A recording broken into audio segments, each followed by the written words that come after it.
Baik, selamat siang teman-teman, selamat pagi, selamat sore, terserah dari kapan nonton videonya.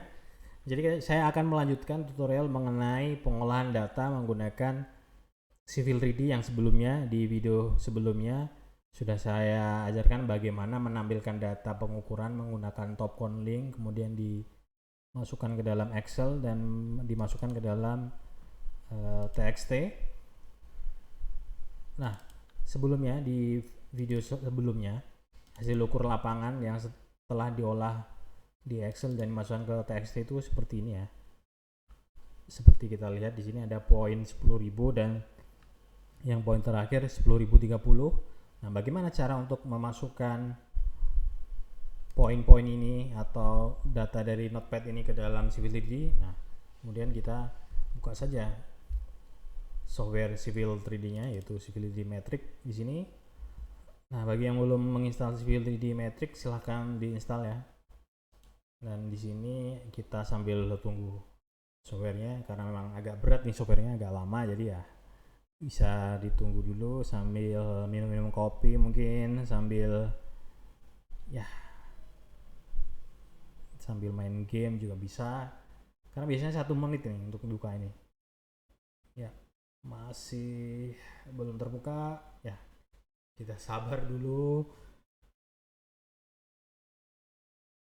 ya, sedikit lagi. Nah, ini dia. Sudah muncul di sini adalah file Civil 3D, tampilan menu awal ya, atau starting menunya seperti ini.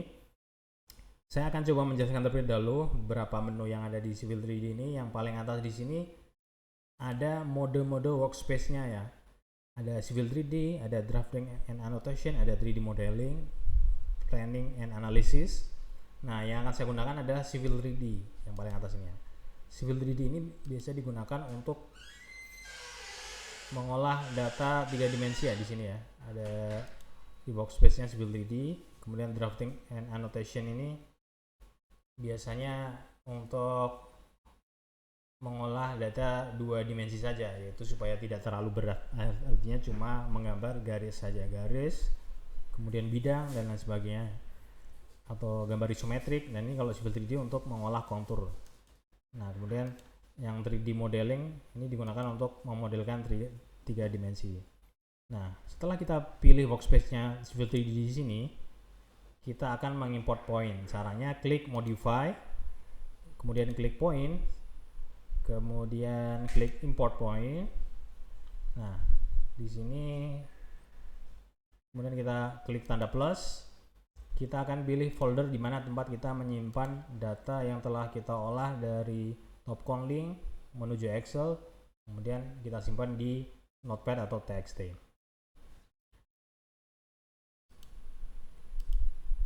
Kemudian di sini di foldernya kita buka ya, yaitu data ukurnya adalah yang ini ya, PNZD2 ini. Klik open.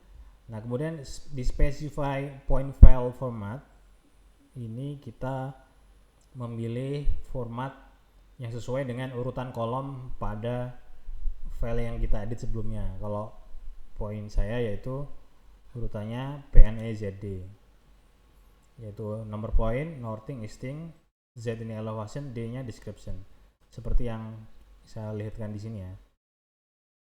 Poin saya seperti ini yang notepadnya. Ini kolomnya poin, northing, easting, Z ini elevation, D ini description. Nah, kalau kita lihat, saya lihatkan di Excel-nya ini seperti ini. Di Excel-nya ini PNEZD ya, seperti ini, sama. Tinggal kita copy, masukkan ke TXT, copy paste ke TXT, disimpan, kemudian dimasukkan di Civil 3D seperti ini. Nah, kita klik saja. Nah, kemudian di sini add point group. Ini fungsinya adalah untuk mengelompokkan poin-poin dari file yang berbeda ya. Jadi kalau misalnya ada beberapa hari pengukuran, nah kita buat aja nih misalnya hari pertama, hari 1 gitu. Kalau misalnya hari kedua, nanti hari kedua, terserah pengelompokannya dalam sesuai poinnya atau sesuai tempatnya, misalnya tower 1, tower 2, sehingga untuk memudahkan mengolah datanya. Kemudian langsung kita klik saja OK. Nah, di sini belum keluar karena belum kursornya atau layar dari Civil 3D-nya belum spotlight ke belum spot in ke area yang sebenarnya sesuai koordinat. Nah, untuk menampilkannya ya kita ketik zoom aja. Zoom, ketik zoom, enter, kemudian ketik E, enter. Nah, karena kan Civil 3D ini tidak terbatas ya, koordinatnya ada sampai jauh luasannya. Nah, kita untuk spot in ke area atau tempat file kita koordinatnya di mana, nah ketik zoom kemudian enter kemudian E. Nah, di sini terlihat cukup berantakan, keriting-keriting begitu ya. Nah, ini harus kita rubah tampilannya terlebih dahulu ya, untuk merubah tampilan dari masing-masing poin seperti ini. Caranya adalah kita seleksi. Cara seleksinya ya seperti kita menyeleksi pada umumnya ya. Klik di pojok kiri atas, kita tarik drag ke kanan bawah, klik lagi, jadi tinggal klik di dua tempat, klik point group properties. Nah, di sini kita rubah stylenya. Di sini ada basic, point stylenya ada basic, kemudian point labelnya adalah ada point, elevation, description. Ada 3 tampilan, yaitu poinnya kita tampilkan, elevationnya kita tampilkan, descriptionnya juga kita tampilkan. Nah, kemudian kita klik saja nih di tanda pensil ini, kita rubah ukurannya ya. Di sini opsinya kita menggunakan fixed scale aja. Kita buat 0,1 atau 0,1 meter atau 10 cm untuk ukuran poinnya. Nah, ini kita bisa rubah juga nih untuk masing-masing, untuk markernya ya. Kita menggunakan yang standar aja, yang silang seperti ini ya. Kemudian kita ketik apply, kita klik OK. Nah, untuk yang point label stylenya kita juga akan rubah. Nah, di sini ada 3 ya, descriptionnya, numbernya, sama elevationnya. Untuk descriptionnya kita juga text height-nya kita rubah saja 0,1. Kemudian gap-nya juga 0,1. Yang elevation numbernya juga kita rubah, text height-nya 0,1. kemudian gap-nya juga 0,1. Yang elevasinya juga kita rubah ya 0,1. kemudian gap-nya 0,1. kita klik apply dan OK, klik apply lagi OK. Nah, di sini sudah terlihat bagaimana hasil pengukuran kita ya. Yang tadi sebelumnya poinnya besar-besar, ini juga sudah cukup kecil. Kalau misalnya poinnya lebih rapat lagi, bisa kita rubah juga kerapatannya ya. Dan di sini kita lihat poin 10.000 di sini ya, dengan elevasi 100 dengan description point P1. Bisa kita lihat di sini adalah tempat berdiri alat. Nah, untuk mencari backsetnya di mana, kita klik aja. Ulang lagi ya, kita harus membuat polyline untuk lebih memudahkan dalam mengingat-ingat lokasi poinnya di mana ya. Kita klik PL aja, enter. Klik di bagian intersection atau poinnya di sini, tapi ini belum keluar ya untuk sortirnya atau sorotannya. Nah, caranya gimana? Jadi di Civil 3D atau di AutoCAD itu ada namanya snap di sini atau snap di sini.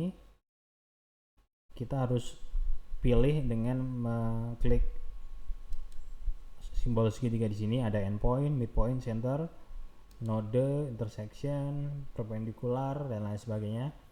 Nah, untuk menyeleksi titik dari poin ini, kita nodenya harus kita nyalakan nih. Kalau endpoint itu berarti di sini juga ada simbolnya ya, untuk mengeklik ujung garis, midpoint untuk mengklik pertengahan garis, center untuk mengklik pertengahan lingkaran, dan lain sebagainya. Saya pilih node, kemudian kembali lagi untuk membuat polyline, klik PL, enter. Nah, klik di sini Jadi backsetnya saya di poin 10.002 ya. Di sini saya cari dulu. Nah, di sini backsetnya, sorry 10.001 backset. Nah, ini kan tersorot nih, yang hijau-hijau tersorot, ini berarti snapnya nodenya hidup. Jadi kita kalau misalnya nggak pas-pas di tengah, nah dia akan otomatis mengarahkan kursor kita untuk berada di node atau bagian tengah dari poin. Kemudian kita enter saja.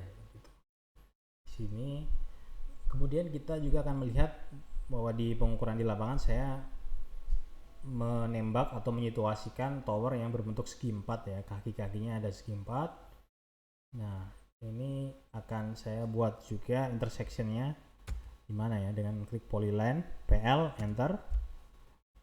Di ujung bawah ini kaki bawah, kemudian kaki kanan, klik lagi, kemudian escape, klik escape. Kemudian yang di persilangan selanjutnya juga saya klik PL, enter, diklik di sini, kemudian klik di sini. Nah, ini persilangannya seperti ini ya. Kemudian saya akan memperlihatkan juga hasil pengukuran di lapangan itu untuk masing-masing kakinya. Saya menembak sabukan-sabukan tower.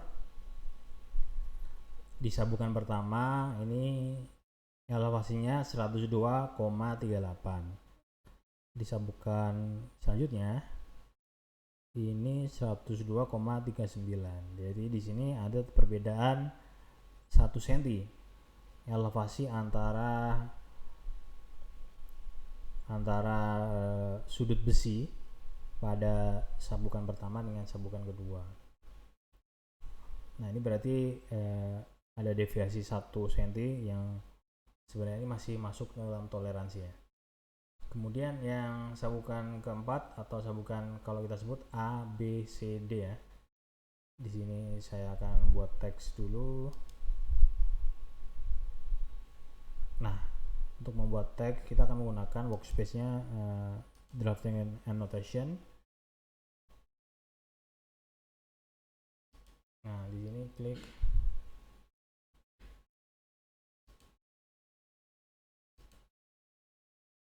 agak lemot ya.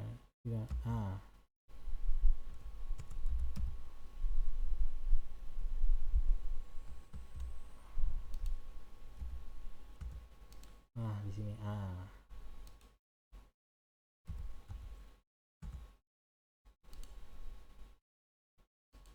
di sini B.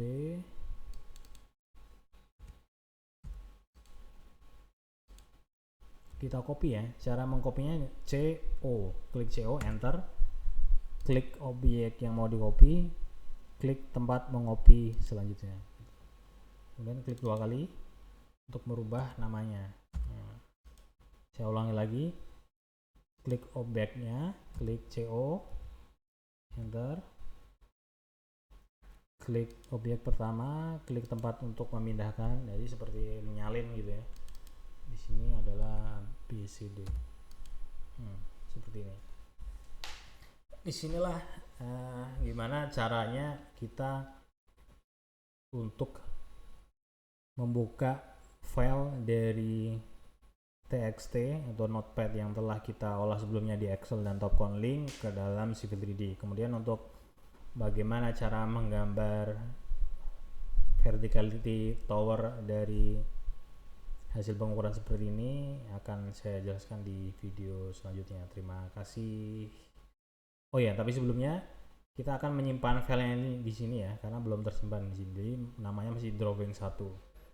Nah, untuk menyimpan kita save aja. Ini kita simpan secara manual. Saya akan menyimpannya di documents. Klik saja di sini hasil ukur.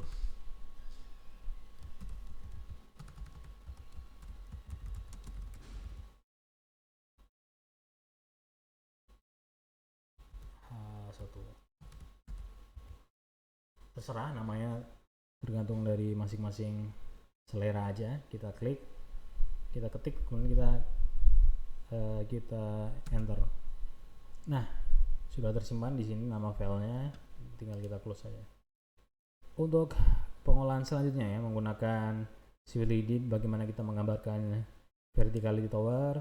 dan juga nanti untuk menggambar kontur akan saya jelaskan di video selanjutnya. Terima kasih.